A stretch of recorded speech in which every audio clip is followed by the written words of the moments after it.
Saludos y bienvenidos un día más a todos los seguidores de CIE Radio. Como siempre, les damos la bienvenida a este tiempo de radio y también esta videoentrevista que hacemos, pues para tratar temas de interés.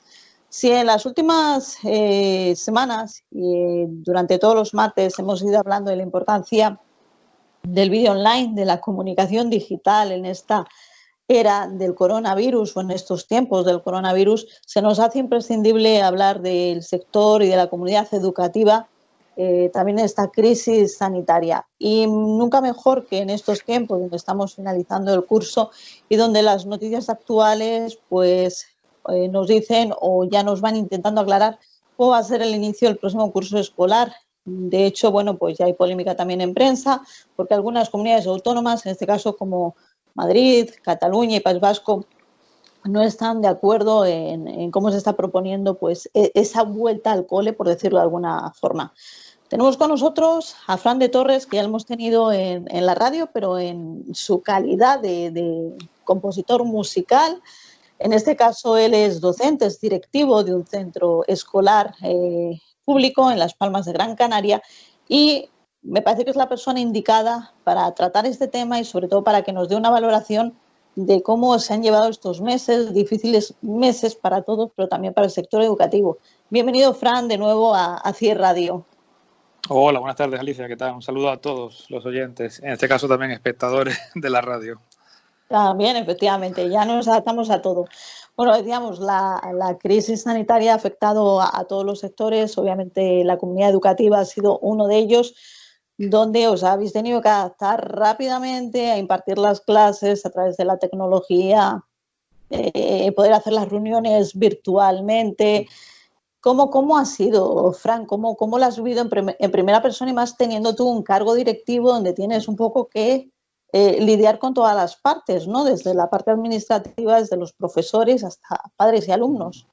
Bueno, sí, ha sido un acelerón en toda regla. Hemos avanzado unos 20 años en un solo chasquido, o hemos recuperado 20 años en un solo chasquido, puesto que a nivel privado, pues todo el mundo conocía la mensajería, tanto digital como a través de videoconferencias, a través de este propio medio como Skype, o los nuevos medios como el Zoom o el videochat de WhatsApp, pero a nivel educativo no se había implementado pues hasta esta fecha, ¿no? Los docentes han tenido que hacer un curso acelerado y bueno, un poco a trancas y barrancas, puesto que la administración en algunas ocasiones no ha dotado de los medios adecuados. Han sido medios privados los que han estado a disposición del sistema para ejercer este trabajo público, que era constante, puesto que las clases se han seguido manteniendo día tras día. Los docentes han recuperado todo el tiempo que se perdió al principio, esas 2 primeras semanas de incertidumbre, y luego a partir de finales de marzo las clases continuaron, entre comillas, con total normalidad, pero a través de medios telemáticos.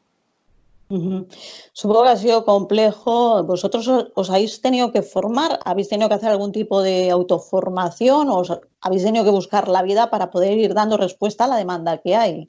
Sí, bueno, básicamente como te antecedía en mi intervención anterior, ha sido un poco un acelerón, ¿no? La autoformación ha sido el principal método de adquisición de conocimientos, ¿no?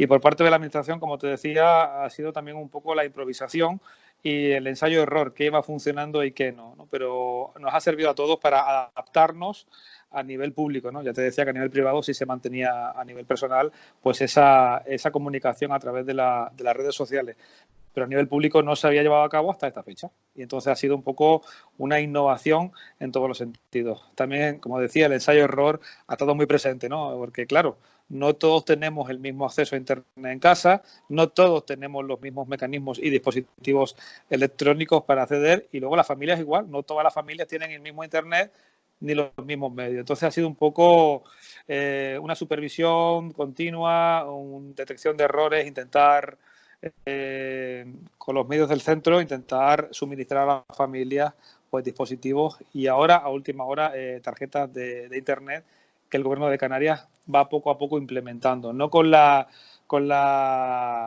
frecuencia que quisiéramos, pero sí poco a poco estamos llegando a las familias. Como dicen algunos medios de comunicación, ¿no? El aula virtual hasta en pijama, ¿no? Porque es lo que nos ha tocado vivir a todos. Pero hablando precisamente de esta tecnología y de habernos adelantado, porque no nos ha quedado otra forma, ¿no? El poder acceder a la tecnología de esta forma, ciertamente yo creo que no sé en tu centro escolar, pero supongo que también depende mucho de los recursos, como decíamos, de las familias, ¿no? Habrá familias que tengan mejores dispositivos electrónicos, que puedan disponer de un PC, de un portátil, de una tablet, mientras que en otros pues sitios no hay esas facilidades y la educación se hace más compleja y supongo que hasta en cierta medida haya habido absentismo en este caso escolar, no laboral.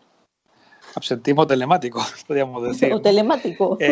Sí es cierto que yo recuerdo unas palabras de la ministra de Educación, bueno, creo que fue de la viceprimer ministra, que decía que los niños son del Estado en el sentido de la educación y de la supervisión, ¿no? En este caso también hemos echado falta eso, ¿no? Más celeridad, más rapidez a la hora de suministrar, ¿no? Porque es cierto que el Estado debe encargarse de homogeneizar un poco los derechos de los ciudadanos en el sentido de que todos tienen que recibir el mismo nivel de calidad educativa, ¿no? Ahí hemos echado en falta más dispositivos y más medios, ¿no? Lo que sí está claro es que ha sido una reevolución de lo que sería el concepto de la educación, ¿no? Como te decía antes, nosotros los que estamos relacionados con las redes sociales, pues ya lo habíamos adelantado el proceso desde hace pues 5 o 6 años. Había teleformación, plataformas que se llamaban Moodle, luego fueron plataformas de conocimiento, la universidad se adaptó con la teleformación. Yo llegué a hacer algunos cursos en teleformación en la Universidad de Las Palmas, pero a nivel público no estaba implementado. Había ciertos visos de estudio de cómo se podría realizar, qué era más adecuado, si una plataforma u otra, pero no había una práctica que abarcara el 100% de la población estudiantil. Eran pequeños estudios muy aislados, ¿no? Ahora se ha dado cuenta la administración pública que es totalmente necesario tener un acceso a Internet en todos los centros educativos lo suficientemente rápido y con la suficiente calidad como para poder llegar a todos por igual. ¿Se han respetado los horarios, Fran, o ha habido que modificar todo? ¿Cómo es? Claro, porque muy estamos hablando divertido. de que no Sí. solo vosotros, sino los papás que no han podido trabajar también en casa con los hijos, o los que tenían que trabajar a ver cómo cuidaban a esos hijos. Bueno, ya sabes Bueno, todo lo que hemos vivido. ha sido, como te decía, ensayo-error, ¿no? Yo creo que los docentes han trabajado más de la cuenta, puesto que no han trabajado encorsetados, sí, en 5 horas de trabajo o 6 horas de trabajo diario, sino que han trabajado 24 horas casi, porque, claro, cada familia iba realizando sus intervenciones a medida de sus posibilidades. Hay que tener en cuenta que muchas familias, muchos alumnos, solo tenían un dispositivo en casa que era el del progenitor, el padre o la madre, y si tenía que hacer alguna tarea doméstica o irse de la casa para hacer cualquier historia, comer con una cena de trabajo o ir a trabajar o ir a cualquier historia, se llevaba el teléfono móvil de la casa y el niño quedaba totalmente incomunicado.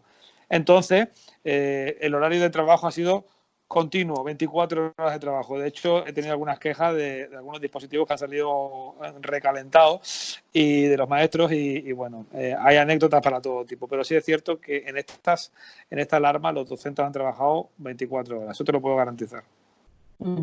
Supongo también que depende de primaria, secundaria, bachiller, cuando te estás jugando esa selectividad y que no es lo mismo el manejo también, como decíamos, telemático o de los dispositivos electrónicos, pues de un alumno que tenga 6 años a uno que tenga 13. Claro, evidentemente la carga de contenidos de las tareas estaba adecuada a los niveles. No es lo mismo elaborar, pues, por ejemplo, en primaria, pues en un nivel intermedio una ficha pues con los ríos de España, por ejemplo, o con los mamíferos, etcétera, que más o menos tendría una carga intermedia pequeña, ¿no? Incluso puedes hacerlo en un folio y mandarlo con una foto al profesor, como elaborar un trabajo pues mucho más complicado que tenga un trabajo científico y de investigación. Evidentemente la carga de contenidos en secundaria y en bachiller ha sido mayor, ¿no? Pero en global nosotros lo que hemos visto es que ha habido una respuesta muy voluntariosa, ha sido una experiencia dentro de lo negativo positiva, puesto que se han abierto nuevos canales de formación que son los que van a venir a partir de ahora, ¿no? Sin quedarnos aislados de la sociedad, pero sí introduciéndonos directamente en el mundo de la comunicación y de la información. Esa sociedad de la información y la comunicación que se nos venía repitiendo desde los años casi 2000 y que era un poco una quimera, ahora ya por fin la población ha cogido de referencia y ha conocido, bueno, que hay otra forma de aprender y es a través de Internet. Vamos a hablar ahora del papel también de las familias.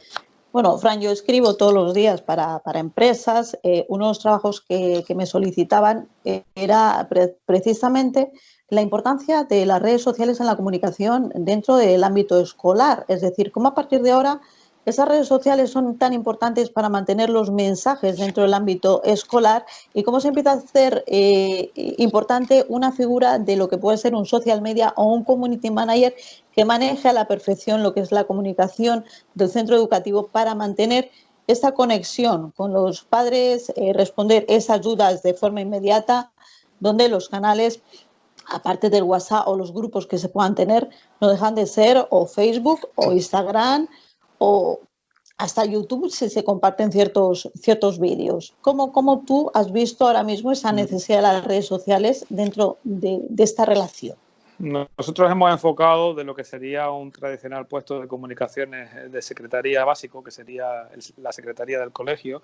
Hemos ampliado y hemos diversificado en distintas redes. Por ejemplo, hemos creado la figura supeditada a secretaría del community manager, en este caso un Redix, ¿no? de redes sociales, que se encarga de distribuir información tanto a Facebook como a la página web, como a Twitter, incluso a un blog secundario que existía también, y se han activado todas las redes. Y por supuesto a nivel individual, los tutores han hecho de community manager con sus propios alumnos y familias a través de diversos medios, tanto páginas personales o blogs personales como sus páginas de Facebook y el WhatsApp, que es muy recurrente, ¿no? No sé si se ha usado Telegram o Viper o otras aplicaciones de mensajería, pero el más tradicional, que es el WhatsApp, ese sí ha estado en boga, ¿no? Y bueno, básicamente la comunicación y la coordinación es esencial para llegar a todos los miembros de la comunidad educativa, ¿no? Ya el fax murió, hemos asesinado el fax, aunque en mi centro sigue sonando y no sé por qué, pero bueno, digo, ¿quién manda fax? Y es que salta el teléfono, está un poco enganchado, ¿no? Bueno, esta es una broma, ¿no? Pero realmente sí, la diversificación de aplicaciones que nos permite llegar a la población pasa por este modelo que te acabo de explicar, ¿no? Redes sociales, Facebook, Twitter, WhatsApp, ¿qué más? A través de Skype también se comunican con los alumnos, la familia. Bueno, hay que estar un poco en todo, ¿no? Y toda esa gama es lo que genera un poco la capacidad de llegar a la población por parte de los centros educativos. Si no, la comunicación se pierde y, como te decía antes, si no hay esa comunicación diversa y variada, pues al final estamos creando desigualdades, ¿no? No sé si te lo comentaba a ti en otra ocasión que nos hemos entrevistado, y es que tenemos el tradicional primer mundo, segundo mundo y tercer mundo, pero ahora, con el mundo de la sociedad, de la información y la comunicación e Internet, estamos viendo cómo existe un cuarto, quinto y sexto mundo, que son niveles de desarrollo dependiendo del acceso a Internet y de la capacidad de Internet. Y no hace falta que sea en Sudáfrica, en Madagascar, allí en la capital, Antananarivo, o en donde sea. Simplemente puede suceder en la esquina de la calle, alguien que no tenga Internet se está quedando atrasado y está en ese cuarto, quinto, sexto mundo. Entonces, esta situación yo creo que poco a poco se va a ir agudizando, puesto que dependiendo del acceso a Internet y los dispositivos, hay más calidad o menos calidad de acceso a la información, que en definitiva es acceso a los recursos al final. Y bueno, todo esto también se va a estudiar en estos 5 años siguientes, y la administración tiene que ponerse al día urgentemente, eso está claro.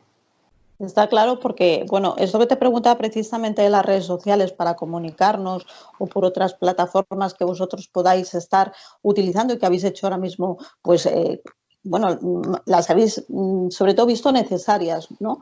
No veo tampoco a lo mejor que tenga que ser de una forma dispersa. Yo sé que cada profesor pues tiene ¿sabes cómo te digo? Sus tareas, pero también es importante, yo lo entiendo, desde un punto de vista de comunicación corporativa global. Al igual que una empresa comunica globalmente, si hay mucha dispersión de mensajes y tampoco se centralizan, puede haber un verdadero caos. Y más pues en instituciones pues también educativas como las vuestras. A lo mejor es un punto de reflexión hacia dónde van las cosas, ¿no? Y a la importancia de empezar o bien a introducir este tipo de puesto en comunicación súper importante en el ámbito escolar, o que una persona dentro del ámbito escolar sea capaz de manejarlo.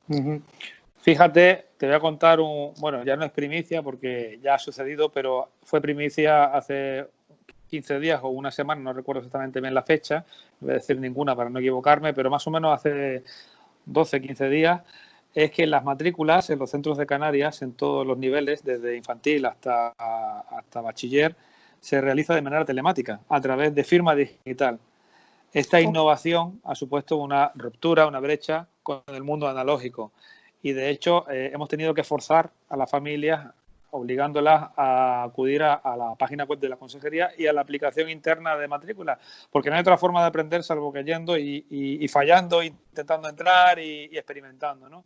Ya no se admiten matrículas analógicas en los centros de Canarias. Todo va a un registro centralizado de expedientes y a través de ahí ya luego se deriva. Es decir, ese hub informático que tiene la Consejería de Educación, que es una de las más potentes en cuanto a contenido, puesto que tiene datos, tiene profesorado, tiene expedientes, y cada expediente son, físicamente serían 20 folios, 30 folios, multiplicamos, eso sería una cantidad ingente de información. Pues todo eso está en un hub con bastante calidad, tengo que decirlo, una de las consejerías más avanzadas de toda España, de todas las comunidades autónomas. Incluso recibimos peticiones de otras comunidades para solicitarnos información a través de cómo están recogidos los datos en la consejería, cómo están ordenados. Es decir, Canarias es puntera a nivel informático administrativo público. Bueno, pues todo eso ya es una realidad a nivel de matrícula. Y bueno, ese pequeño cambio ha coincidido con el COVID, nos ha venido bien, puesto que como las familias no van al centro a hacer la matrícula, han tenido que aprender ese proceso desde las casas, con lo cual volvemos otra vez al ensayo-error, que parece ser que ha sido la tónica preponderante en estas fechas, ¿no? Pero bueno, es así como se aprende también, ¿no? Y en definitiva, en eso sí estoy bastante contento, porque ha aliviado de carga, de papeleo, el papeleo entre comillas, ¿no? Unas tongas de papeles, pues esto es imposible, que luego a cada cierto tiempo hay que eliminarlas, oye, pues un gasto innecesario. Pues esas tongas de papel se han convertido en un pequeño clic, y con ese pequeño clic todos los docentes de Canarias tienen acceso, pues, a muchísima información pedagógica sobre todo. Me parece importante, sobre todo, que destaques ese nivel, sobre todo informático, que se tiene aquí en Canarias en relación con el resto de las comunidades autónomas, sabiendo que tú eres una persona bastante realista y crítica, que dice las cosas como son. Pero, Fran, por ejemplo, hablando de este certificado, se me ocurre que también habrá habido miles de conflictos, porque primero está descárgate el certificado por la Fábrica Nacional, que ya sabemos, de la moneda de timbre, que tienes que descargarlo, que tienes que insertarlo en el ordenador, pero es que además tu ordenador con el explorador correspondiente tienes que ajustarlo para poder dar el... No sé, pero todos los que hemos hecho eso, a veces sin tutoriales de YouTube... Forma parte del paradigma cognitivo, teórico, práctico de acceder a la red. Bueno, había una opción, tenían dos opciones los padres, un certificado digital o el DNI electrónico.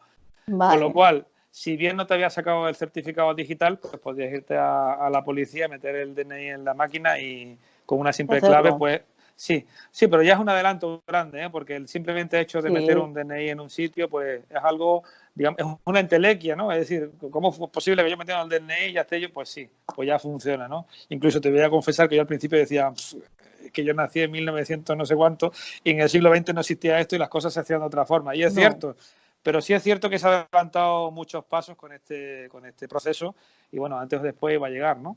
Eso es ineludible. Es así. Yo he estado recibiendo, porque trabajo con agencias de noticias, obviamente también para la radio, bastante información. Uy, se me cayó, bueno, el blog, no pasa nada. Bastante información sobre lo que es todo este aprendizaje que ha habido, la cantidad de aplicaciones que se han desarrollado para facilitar lo que es la formación. Hoy he publicado una información también de una app que ha tenido una gran respuesta, sobre todo en facilidades didácticas, en implementar lo que también puede ser el juego, ¿no?, del alumno, porque entiendo que también el alumno, al estar encerrado en casa, en entrar en lo que no se supone esa situación de apatía, de aburrimiento, porque un niño lo que quiere es estar todo el día en movimiento, ¿no? Y a nivel psicológico, ¿cómo ha podido afectar todo esto? Pero sí he visto que ha habido mucho desarrollo, evolución, y bueno, eso no deja de ser también positivo de cara a un futuro. Bueno, ha habido de todo, ¿eh? Las anécdotas pueden ser desde dramáticas hasta cómicas, ¿no? Porque imagínate, ¿no? Tener a chiquillos encerrados en casa durante 2 o 3 meses ha sido, en algunos casos, incluso apocalíptico para algunos padres, porque no estaban acostumbrados a tanta presión, ¿no? Es cierto que hemos recibido de todo, ¿no? Se podría escribir un libro y reírnos y llorar un rato, ¿no? Depende de la anécdota, ¿no? Lo que sí es cierto es que es una toma de contacto con la realidad, ¿no? Es decir, los críos están en casa y tienen que tener una un desarrollo social con las familias, ¿no? Hay veces que algunas familias, por motivos laborales, pues ven poco a los chiquillos en casa, ¿no? Los ven por la mañana para desayunar, luego los mandan al cole y hasta la noche no te he visto. Entonces todo esto ha cambiado, es decir, la educación también depende de la familia. Eso era la típica conversación de docentes que decían, no, porque se educa en la casa y se enseña en la escuela.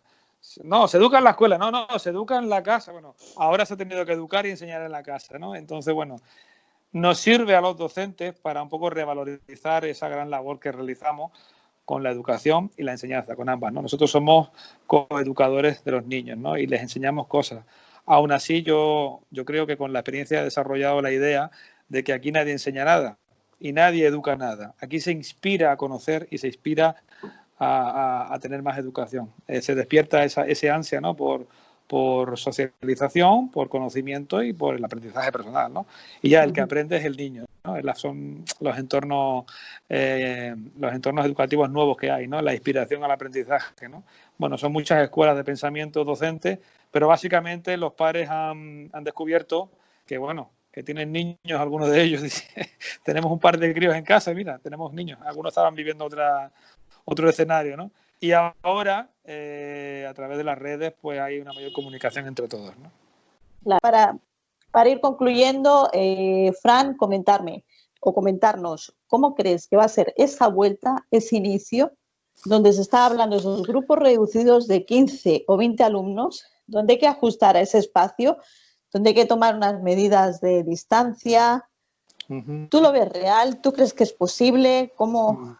Bueno, te voy a dar una respuesta técnica como director de centro y gestor de los recursos, tanto humanos como espacios físicos y económicos de los centros educativos. Los centros educativos tienen recursos de espacio de sobra, puesto que en todos los centros hay los que tengan comedor, un comedor, los que tengan gimnasio, un gimnasio, los que tengan aula de psicomotricidad, el aula, la biblioteca, la sala de profesores, siempre hay aulas libres por todos los sitios y si no, tenemos el tema de espacios como la clase de religión, la clase de música, la clase de francés, es decir, que casi todos los centros tienen espacio de sobra para intentar hacer esa compensación de hasta 20 alumnos. El problema no es ese, el problema es la ratio entre profesor y alumno. Si tenemos profesorado adecuado en número para poder atender esas ratios de 1,20 o 1,16 o 1,22. No está muy claro todavía cuál va a ser el número de cortes, si 20, 19, 18. Yo creo que será sobre 20, ¿no? Hay una propuesta última que era de 20, ¿no? Sin embargo, escuché otra de 16. El problema será un poquito el personal docente. Espacios hay de sobra. Se puede hacer una distribución espacial de 2 metros de seguridad alrededor de los niños por aulas. Normalmente las aulas suelen ser muy grandes en Canarias, salvo algunos casos que sean pequeñas, pero aún así, como te dije, tenemos unos gimnasios, tenemos un espacio de comedor, salón de actos, es decir, tiene que haber un estudio por parte de los directores de la relación entre espacio, metros cuadrados, alumnos. El problema viene cuando metes la ecuación profesor. ¿Hay suficientes profesores? Yo creo que no. Siempre nos hemos quejado a los docentes de que hacía falta más profesorado para poder repartir mejor las aulas, que haya menos niños por aula y así podemos atenderles mejor. Entonces, ahí está la cuestión. Todo va bien en la ecuación, salvo cuando llegas a personal docente. Ahí ya te encuentras... Claro, ¿cuántos niños son los que actualmente manejáis en una aula? Hasta 28. Y cuando digo hasta 28 es muy cerca de hasta 28. Entonces, claro, ahí ya es demasiado. No es exactamente así, pero si haces un cálculo y atiendes un minuto a cada niño, el niño 28 está 28 minutos esperando su turno. Entonces, dicho así, es muy bruto, ¿no? Pero es una realidad matemática, ¿eh? Entonces, la ratio ideal está entre 16 y 20, tirando más a 16. La ideal, la real está de 1,28. Tremendo. Tremendo. Vale, para concluir, como yo sé que eres una persona de pensamiento rápido, te voy a hacer un pequeño test, ¿vale? Me pones una puntuación del 1 al 10, a ver qué me respondes en esta escala de valores. Me da un poco de susto ese test, pero bueno, venga, se puede, vamos a ver. No, es muy rápido. Si tuviéramos que puntuar en cuanto al concepto político en educación, ¿qué puntuación le pones? ¿En qué ámbito? ¿En general? ¿Nacional? En la política, sí, en general, en cómo la política en el ámbito educativo, a nivel, digamos, estatal, si tuvieras que poner del 1 al 10. Tal y como está la cosa, está muy bajito. Le pondríamos un 4,5. Es decir, no aprobaría el curso escolar. No Si aprobaría. tuviéramos A que septiembre. puntuar para septiembre. Si Pero tuviéramos que verá, quiero hacer un detalle a nivel político, ¿eh? A nivel a nivel profesional político, no. estaría en 10. Sí. Pero a nivel político Estoy un hablando 4,5. en política estatal. Si nos vamos al Estatal. ámbito económico, esta comunidad autónoma, Le pondría un que 3. Un 3. Un 3. todavía peor, todavía más septiembre. Se repite curso. Si tuvieras que poner una puntuación a vosotros los profesores y en general pues, al compañerismo que habréis tenido también que vivir como comunidad Pues educativa. tengo que ponerle un 10 porque ha habido un sobreesfuerzo extra positivo muy grande.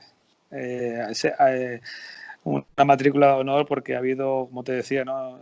Hemos superado nuestras funciones por encima de la media y nos hemos volcado incluso con medios personales y bueno, aprendiendo cosas que no se sabían y bueno, y poniéndonos al día, sobre todo aquellos docentes que tienen una edad muy cercana a la jubilación y bueno, que ya pueden haber dicho, bueno, pues me jubilo y no, ellos se han puesto al día y han hecho un imposible y lo han conseguido, han ganado. Han ganado, eso es importante. Han A los ganado. alumnos, ¿qué nota le ponemos, Fran? Le vamos a poner un 10 también porque han hecho un esfuerzo grandioso por no quedarse descolgados e incluso sin medios han luchado por comunicarse por teléfono con otros compañeros e intentar, aunque sea a través de un WhatsApp, una foto, acabar las tareas y mandarlas al profesorado. Y finalmente a esas familias, a esos papás, mamás. Pues otros 10, porque también han hecho un esfuerzo titánico. Han sacado recursos de donde no los había, han sido pacientes, han hecho un curso de formación de educación en casa, de cómo formar a sus hijos en este caso, ¿no? Han sido sus alumnos también, podemos decir, ¿no? Y bueno, entre todos se ha cumplido, creo que por primera vez en casi 30 o 40 años, se ha cumplido por primera vez, sí, uno de los pilares fundamentales de la ley de educación, que es que todos los miembros de la comunidad educativa participan en la educación y en la pedagogía activa de los alumnos. Tradicionalmente eran en las escuelas donde se hacía casi todo el esfuerzo y en casa el ser refuerzo, pero hoy en día la comunidad educativa está formada realmente por todos los miembros, porque ha habido un mal mayor que ha sido un bien mayor, que ha sido el que ha forzado a esa comunicación. La comunicación ha sido obligatoria. Pues ahí nos hemos quedado con esos resultados académicos de cara a este final ya de curso de esta temporada. Ya sabemos quiénes tienen que ir a septiembre a esa repesca, a ver si aprueban. Fran, presente y futuro, ¿cuál es el futuro de la educación? Yo creo que ya nada es igual que antes para nadie. ¿Cuál es el futuro de la educación teniendo en cuenta esta crisis sanitaria? Y sobre todo si hubiese un rebrote, yo creo, porque se está hablando de que posiblemente de cara al invierno pueda haber otro rebrote, que nunca me sale la palabra, estaríamos suficientemente ya preparados para poder asumir con mayor responsabilidad lo que tenemos encima. Bueno, es cierto que en conclusiones, ¿no? Parece ser que esta alarma producida por el COVID-19-SARS-2, mucho cuidado porque también le ponen ya le ponen la coletilla porque está claro, ¿no? De que los síntomas son muy parecidos, ha sido muy virulenta, ¿no? Eso es lo que la comunidad científica y social internacional pues está concluyendo, pero también tenemos una gripe que mata a 600.000 personas al año en 2019. Es decir, que no solamente existe el COVID, sino que también, desgraciadamente, la gente enferma y fallece por otros virus y otras cosas, ¿no? Es decir, forma parte de la realidad. En mi opinión, yo creo que toda la potencia debe estar en sanidad. La vida debe continuar igual. A las instituciones públicas igualmente, en el mundo privado empresarial igualmente. Debe ser toda la potencia destinada a la sanidad, ¿no? Porque la educación debe continuar, la vida económica de un país financiera debe continuar y el día a día debe continuar, porque esa es la ley, ¿no? Es como si estuviéramos en guerra, oye, dejamos todo, ¿no? Seguimos trabajando y, bueno, todo lo destinamos al Ministerio de Defensa, porque hay que defenderse. Estamos con una guerra biológica. Yo veo o yo siento que yo estoy en guerra. Es guerra biológica. Yo no te mato con un fusil, pero te mato de otra forma. ¿Dónde está la batalla en el campo sanitario? Pues toda la potencia no toda, sino la mayor parte de la potencia debe ir al mundo científico-sanitario. Yo opino eso de entrada, ¿no? Y todo debe continuar igual, ir a las escuelas físicamente, ir a las empresas físicamente. Ya acabó la primera parte, ¿no?, del confinamiento. Si es cierto que hay grupos de riesgo que pudieran ser afectados en una mayor incidencia, pues bueno, pues vamos a velar porque este tipo de profesionales, alumnado, civiles, trabajadores, tengan cierta cobertura, porque no se puede abandonar a nadie, pero yo creo que la importancia no debe estar en lo demás, la importancia debe estar en la sanidad.